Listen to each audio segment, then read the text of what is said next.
Hi all, welcome to Skyland immigration. నా పేరు సాయి తేజ అండి. చాలా ఎంక్వైరీస్ వస్తున్నాయి ఆస్ట్రేలియా గురించి. ఎందుకంటే చాలా మందికి డ్రీమ్ కంట్రీ ఆస్ట్రేలియా లాంటి కంట్రీకి వెళ్ళి అక్కడే జాబ్ చేసుకుంటూ అక్కడే సెటిల్ అయిపోవాలి అనేది చాలా మందికి ఇది ఒక డ్రీమ్ కంట్రీ. సో తక్కువ బడ్జెట్లో ఆస్ట్రేలియాకి వెళ్ళి సెటిల్ అవుతాం ఎలా అంటే మనం ఇన్వెస్ట్మెంట్ చాలా తక్కువ చేసి అక్కడ బెటర్ శాలరీస్ తెచ్చుకుని అక్కడ సెటిల్ అవుతాకి మనం ఏం చేయాలి? ఎందుకంటే బయట చాలా మంది 16 lakhs 17 lakhs అనేది వర్క్ పర్మిట్ కాస్ట్ ఉంది. సో అలా కాకుండా తక్కువలో మనం వెళ్ళి సెటిల్ అవ్వాలంటే ఎలా చేసుకోవాలి అనేది చాలా మంది క్వశ్చన్ అండి.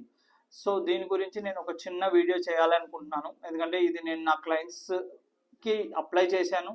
సో మనకి సక్సెస్ వచ్చింది కాబట్టి నేను ప్రెజెంట్ ఈ వీడియో చేస్తున్నానండి. ఎట్లా మనం తక్కువలో అప్లై చేసుకోవాలి?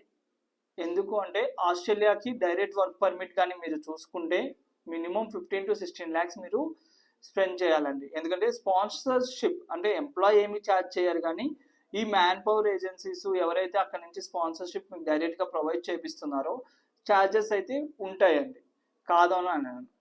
కొంతమంది ఛార్జెస్ ఎఫెక్ట్ చేయలేరు 15 to 16 lakhs. అలాంటి వాళ్ళు కూడా మీ ఆస్ట్రేలియా డ్రీమ్ అనేది మీరు అచీవ్ చేసుకోవచ్చు. ఎలా చేసుకోవాలో ఈ వీడియోలో మీకు చెప్తాను చూడండి. మనం ఫస్ట్ ఆఫ్ ఆల్ ఆస్ట్రేలియాకి వెళ్ళాలి అనుకుంటే మనకి జాబ్ రిలేటెడ్ ఏమేమి వేకెన్సీస్ ఉన్నాయో కంప్లీట్గా ఫస్ట్ మనకు ఒక ఐడియా ఉండాలండి. అండ్ సెకండ్లీ మనం ఒక సివిని ఆస్ట్రేలియన్ స్టాండర్డ్స్లో పెట్టుకోవాలి. థర్డ్లీ కవర్ లెటర్ ప్రిపేర్ చేసుకోవాలి. ఇలా మనం స్టాండర్డ్స్ అన్నీ మెయింటైన్ చేసి సివి అండ్ కవర్ లెటర్ కానీ ప్రిపేర్ చేసుకున్న తర్వాత నేను ఇందాక చెప్పినట్టు మనం ఎవరికి అప్లై చేయాలో మనకి క్లారిటీ ఉండాలి, ఎలా అప్లై చేయాలో క్లారిటీ ఉండాలి. అలా కానీ మనము కరెక్ట్గా ఒక 3 to 6 months కంటిన్యూస్గా మనం మనకి రిలేటెడ్ అయిన ఫీల్డ్లో జాబ్ వేకెన్సీస్ కరెక్ట్గా చూసుకుని మ్యాచ్ చేసి కానీ మనం కానీ అప్లై చేసుకుంటే మాత్రం మీకు 100%కి 90% ఛాన్సెస్ ఉన్నాయండి. డైరెక్ట్గా ఎంప్లాయరే మీకు స్పాన్సర్ చేసే ఛాన్సెస్ ఉన్నాయి. అంటే ఎవరైనా తక్కువలో వెళ్ళిపోవాలి అనుకుంటే మాత్రం ఇది చాలా బెస్ట్ ఆప్షన్ అండి. ఎందుకంటే చాలా ఈజీగా మీరు ఆ కంట్రీకి వెళ్ళి సెటిల్ అవ్వచ్చు.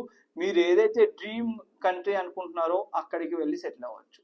అలానే మనం ఎలా అప్లై చేసుకోవాలి అండ్ దీనికి అప్లై చేసుకోవడానికి కాస్ట్ ఏంటి, మనకి ఆస్ట్రేలియన్ స్టాండర్డ్స్ ఒక రెజ్యూమ్ ఎలా ఉంటుంది అండ్ కవర్ లెటర్ ఎలా ప్రిపేర్ చేసుకోవాలి, ఇలా మీకు చాలా మందికి క్వశ్చన్స్ ఉండొచ్చు. ఈ క్వశ్చన్స్ అన్నిటికీ నేను ఆన్సర్ ప్రొవైడ్ చేస్తానండి. కానీ కింద కనిపించే నెంబర్కి కాల్ చేయండి, మీకు కంప్లీట్ ఇన్ఫర్మేషన్ ఇస్తాను. నా ఒక సర్వీస్ ఫీజు ఏంటనేది కూడా మీకు మెన్షన్ చేసి మీకు క్లారిటీగా ఎక్స్ప్లెయిన్ చేస్తాను. కాబట్టి ఎవరైనా ఆస్ట్రేలియాకి వెళ్ళి సెటిల్ అవ్వాలి అనుకుంటే ఈ వీడియో చూసిన తర్వాత కింద నెంబర్కి కాల్ చేయండి, మీకు కంప్లీట్గా ఇన్ఫర్మేషన్ ప్రొవైడ్ చేస్తాను. అలానే ఇంకేమన్నా ఇన్ఫర్మేషన్ గురించి మీరు చూస్తుంటే మాత్రం కింద కామెంట్స్లో చెప్పండి. అలానే మా ఛానల్ని సబ్స్క్రైబ్ చేసుకోండి. మీకు కంప్లీట్గా యూజ్ అయ్యే వీడియోస్ ఈ ఛానల్లో వస్తాయి. అది కూడా తక్కువలో ఎలా వెళ్ళిపోవాలన్న దాని గురించి నేను ఇంకా వీడియోస్ చేస్తాను. అది మీకు పక్కా ఫ్యూచర్లో యూజ్ అవుతుందండి. Thank you.